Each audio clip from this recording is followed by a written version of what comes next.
예, 동작역사문화연구소 소장 김학규입니다. 예, 우리 동네 동작구는 한강변을 따라서 이렇게 발달한 도시죠. 그러다 보니까 노량진을 지나서 동쪽으로 한강변을 따라서 오다 보면 대방동이 있습니다. 이 대방동도 바로 우리 분단의 아픔, 그 아픈 역사가 서려 있는 곳입니다. 그래서 오늘은 영화 실미도 아시죠? 그 실미도 사건의 마지막 역사 현장, 바로 그곳과 또 한 곳, 미군기지 캠프 그레이 그 터를 보면서 이 분단의 아픔, 그 역사가 바로 우리 가까운 곳에 어떻게 스며 있었는지 그 역사 현장을 둘러보도록 하겠습니다.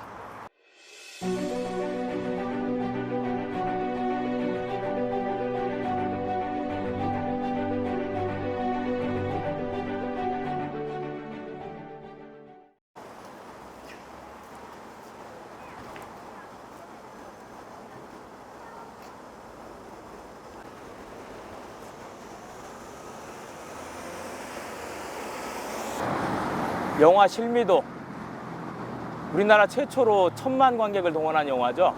그 영화 실미도의 역사적인 사건, 그게 바로 실미도 부대가 서해안 실미도에서 탈출해서 청와대로 가서 박정희 대통령에게 자신들의 억울한 사정을 호소하겠다, 이렇게 오다가 바로 마지막 전투가 벌어진 곳이 바로 이곳, 이 실미도 사건의 현장, 이렇게 표지판이 있는 이곳입니다.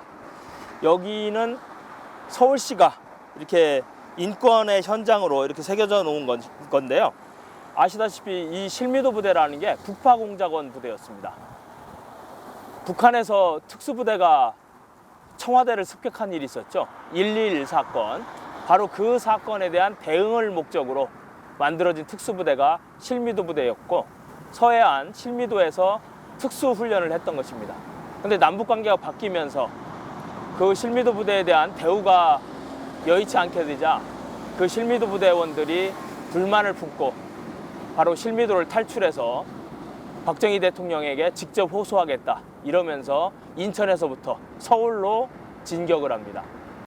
그런데도 사건 당일 박정희 정권은 북한의 무장공비가 침투해서 벌어진 사건이라고 발표합니다.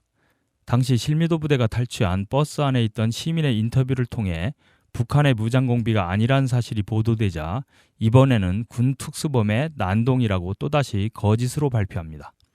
나중에 밝혀진 사실이지만 이들 특수부대 요원들은 1968년 북한의 청와대 습격 사건인 1.21 사태에 대응해 북한 침투작전에 투입하고자 중앙정보부가 비밀리에 모집한 민간인이었습니다. 장교 임관이나 미군 부대 취직 등을 약속하며 건장한 젊은이들을 끌어모았던 것입니다. 예, 여기는 캠프 그레이 미군 기지터가 있는 대방역 맞은편입니다. 지금은 스페이스 산림, 서울시가 스페이스 산림 공사를 하고 있는 곳인데요. 예전에는 여기가 미군 기지가 있었던 곳이죠. 그리고 미군 기지가 단순히 물류기지라고 되어 있었는데 실제로는 단순한 물류기지가 아니었습니다. 이 공간에서 아주 비밀스러운 일이 벌어지고 있었습니다. 그 현장을 한번 가보도록 하겠습니다. 이곳에서 무슨 비밀스러운 일이 벌어졌느냐고요?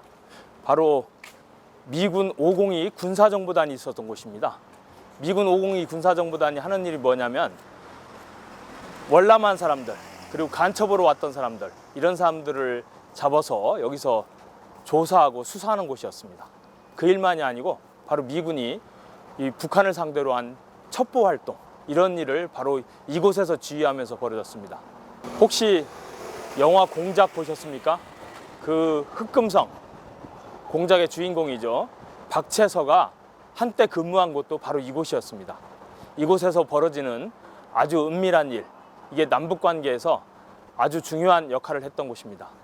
그리고 또 이곳에는 대방동 수용소가 있었습니다. 그게 뭐냐면 아까 말씀드렸던 간첩으로 온 사람들, 귀순자들이 여기에서 한동안 머물렀습니다. 우리가 잘 아는 대한항공 폭파 사건의 김현희, 그리고 1987년 한 가족이 왔던 그 김만철 씨 가족들, 바로 이런 분들이 다 이곳 대방동 수용소를 거쳐갔습니다.